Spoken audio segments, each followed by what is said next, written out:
All systems go. Cleared for takeoff.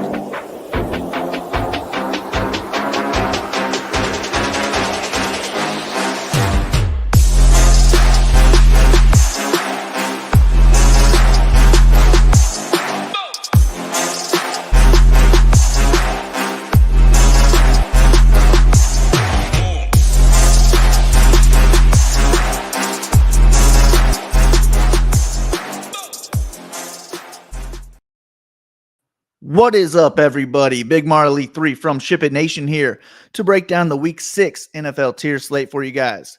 Before we get into that, I want to mention that we have a 5-day trial over at SHIPITNation.com for only $19.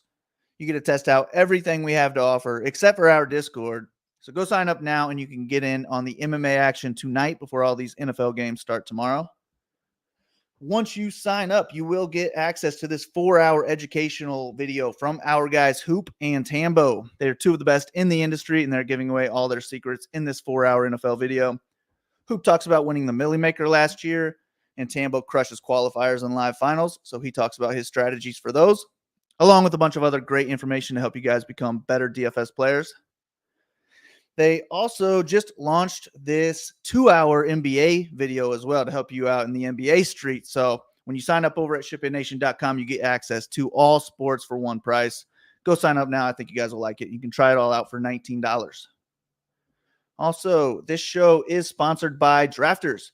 I built 150 best ball teams this year on Drafters, and it was an awesome site to draft on. They also have weekly pick'em contests available for each sport. Go over there, sign up with the promo code SHIPIT, and they will match your first deposit up to $100. They also have an NBA best ball contest that you can start drafting in now, and there's a flash bonus for that this weekend to help you guys earn some free entries. All right, let's jump into this tier slate. By now, you guys know that I like to start with my quarterback tiers, and those are going to be tier 1 and tier 5. Tier 1 is usually the tier that I like to mix in all 4 of these guys into lineups, and then I'll try and narrow down my player pool in the other tiers, including tier 5. However, this week, I'm not sure if I will use Kirk Cousins in tier 1 or not. I really just don't have much faith in him without Justin Jefferson, so maybe I stick with these other 3 guys this week instead. Cousins should be the lowest owned, though, and he's in a great matchup. He also has 2 solid stack partners in Hawkinson in tier 6 and Addison in tier 8. If you do want to go the Cousins route, you can mix him in with those guys, and that will be a contrarian way to build lineups this week. But I might end up sticking with these other guys. And Jalen Hurts is our top projected play this week over at SHIPITNation.com, and I like him in all formats. We do have to decide between his 2 stud wide receivers, though, in tier 4. I'm going to prefer A.J. Brown, but the field will too. So Smith is a good way to get a little bit more contrarian with your Hurts lineups instead. He also has Dallas Goedert in tier 8. He is coming off his best game of the season where he caught 8 of 9 targets for 117 yards and a touchdown. He's in another good spot here too, so I like mixing him into Hurts stacks. And then they have DeAndre Swift in tier 6 that we can mix into Hurts lineups too, or we could just use him as direct leverage off the Hurts chalk, hoping that he gets the touchdowns instead. Tua and the Dolphins have the highest team total of the week at 30.75, and that's almost a field goal more than any other team on the tier slate this week. He has Tyreek Hill in tier 2, who's just playing out of his mind this season, averaging 130 yards and a touchdown per game. He also has Waddle in tier 4, who will be lower owned, and I will be making a rule that one of Hill or Waddle is in every Tua lineup that I create. I'm also fine mixing in Raheem Mostert with one of those wide receivers in my Tua lineups. But if I don't have Tua in tier 1, then there's a really good chance that Mostert will be my player in tier 6 with no Devon Achane or Wilson this week. So he should get most of the workload, and that Dolphins team just really knows how to run the ball for big yardage. All right, the next one we have in tier 1 is Justin Fields. He is in a great matchup against the Vikings, and he's coming off back-to-back 33-point DraftKings games where he has passed for 8 touchdowns in those 2 games. Now he has his top 2 running backs out with injuries, so he should start racking up more points with his legs as well. He has DJ Moore in tier 3. that we can stack with, and he's coming off a career game where he had 230 receiving yards and 3 touchdowns for 52 total DraftKings points last week. In tier 5, I am going to have 2 fades this week personally, and that will be CJ Stroud and Jared Goff. They could both get there, but they have 0 pass catchers on this tier slate that I can stack with. So I would rather just correlate my lineup personally and use these other guys instead.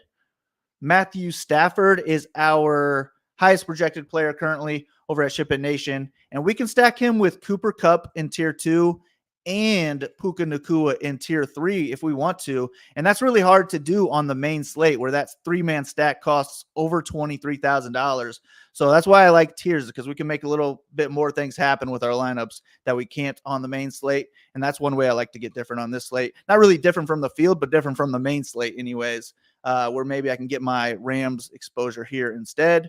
But I will make a rule that one of Kupp or Puka is in every Stafford lineup that I build this week. And then we also have Kyron Williams, who's in a great spot in tier 7 that we can also mix into Stafford stacks, or we could just use him as direct leverage off. And I would expect Stafford to be one of the most popular players in tier 5 this week. Brock Purdy has the best running back in the league in tier 2, and we can toss McCaffrey into Purdy stacks, but I would want to lock in one of Deebo Samuel or Brandon Ayuk from tier 8 into my Purdy lineups. And Brock has the best quarterback rating in the league this year, and he's averaging the most points in this tier. So I don't mind going there, and I don't think he'll be too popular either. Next one on the list, we got Joe Burrow. He's coming off his best game so far this season, and he has an auto stack with Jamar Chase in tier 2 that I would want to lock into every single Burrow lineup that I create. Chase is coming off a 19 target game where he caught 15 of them for 192 yards and 3 touchdowns. That's 55 DraftKings points. I like him with or without with or without Burrow this week, but tier 2 is just such a tough tier with all the studs this week. And I think it's a really tough tier to choose from if you're not worried about correlation. So if you can let me know in the comments below who you think scores the most points in tier 2 this week, that would be awesome. It's going to be interesting to see how this one plays out, but maybe I just stick to stacking these guys instead. And then the last guy in tier 5 is Trevor Lawrence, and he has 2 stack options that are both in the late tiers, which I like. He has Calvin Ridley in tier 6. He also has Christian Kirk in tier 8. I would want at least one of those guys in every Lawrence lineup that I create, if not both. And then he also has Travis Etienne Jr. in tier 4 that we can mix into lineups. And he's coming off his best game of the season, scoring 39 DraftKings points on 30 total touches last week against a tough defense. So I do like mixing in that offense as well. And then once I get all my stacks figured out, most of my lineup is already built for me. If you guys need projections to fill out the rest of your lineup or just want to know how I am attacking each tier, go over to shipitnation.com, sign up for that 5-day trial. All of my notes will be listed every week. $19 gets you everything we have to offer except for that Discord. I think that 4-hour course alone is worth the $19. We also have the extra 2-hour course to go along with it. So lots you can learn over there. I will be back with an afternoon and a primetime slate breakdown. But if you guys can hit that like and subscribe button for us, it really helps out. Good luck in tiers this week. I hope to see some SHIPIT logos up top. Thanks for listening. Go ship something. We'll see you next time.